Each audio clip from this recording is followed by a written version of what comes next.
আর কিছু মামলা দিলেই ভোট থাকবে না, তাহলে কত মামলা দিলে আওয়ামী লীগের আর ভোট থাকবে না আপনার ধারণা? ধরেন কত পার্সেন্ট? আমি একটা জায়গায় তো যেতে চাই আপনাকে নিয়ে। মানে আমাকে নিয়ে জায়গায় যেতে চান, কিন্তু বিষয়টা হচ্ছে যে আপনার যদি মামলা করার মতো ইস্যু না থাকে তাহলে মামলা করার দরকার নেই, খুব সিম্পল ব্যাপারটা। আর যদি মামলা করার মতো কেউ যদি, ধরেন আমি আপনাকে বলি, এমন হয়েছে না যে অনেক শিবির কর্মীকে শিবির সন্দেহে নানানভাবে হলরুমে গেস্ট রুমে আহত করা হয়েছে, এটা হয়েছে না?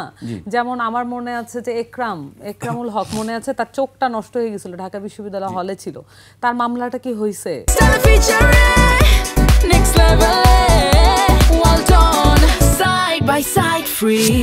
হইলেও সেটাতে সন্ত্রাসী তো ধরা হয় নাই। যারা তার চোখের পিছনে, চোখটা হারিয়ে যাওয়ার পিছনে দায়ী, হাফিজুর হত্যা হয়েছিল গেস্ট রুমে, তার হত্যার জন্য যারা দায়ী তাদের তো গ্রেফতার হয় নাই।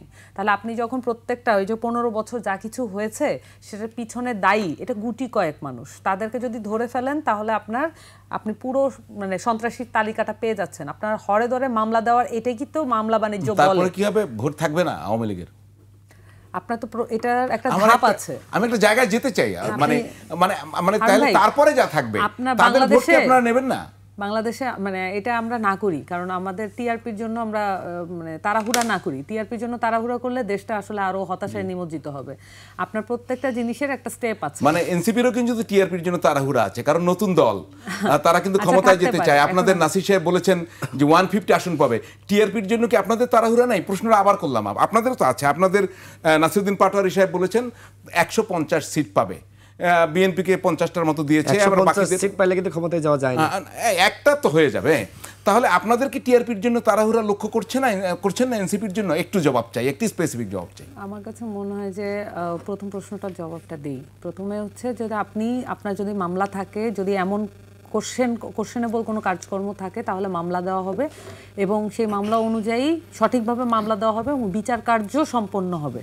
বিচার কার্য সম্পন্ন হওয়ার পরে তার উপযুক্ত শাস্তি হবে, তারপরে সে পুরো সোসাইটিতে আবার শাস্তি শেষ হওয়ার পরে রিহ্যাবিলিট হবে। এটার একটা স্টেপ আছে, এটা খুব ক্লিয়ার। এখানে ধরেন এই শাস্তি নিয়ে কেমন কি, এটা দুনিয়াতে আসলে খুবই প্র্যাকটিসিং একটা জিনিস। বাংলাদেশে আমরা বিচার ব্যবস্থাকে স্বাধীন করতে পারি নাই বিধায় এই মামলাগুলোকে মামলা বাণিজ্যের আন্ডারে পড়ে, মামলাগুলোকে রাজনৈতিকভাবে ব্যবহার করা হয়। আমরা এটার বিরুদ্ধে অবস্থান নিয়েছি। ক্লিয়ার এটা।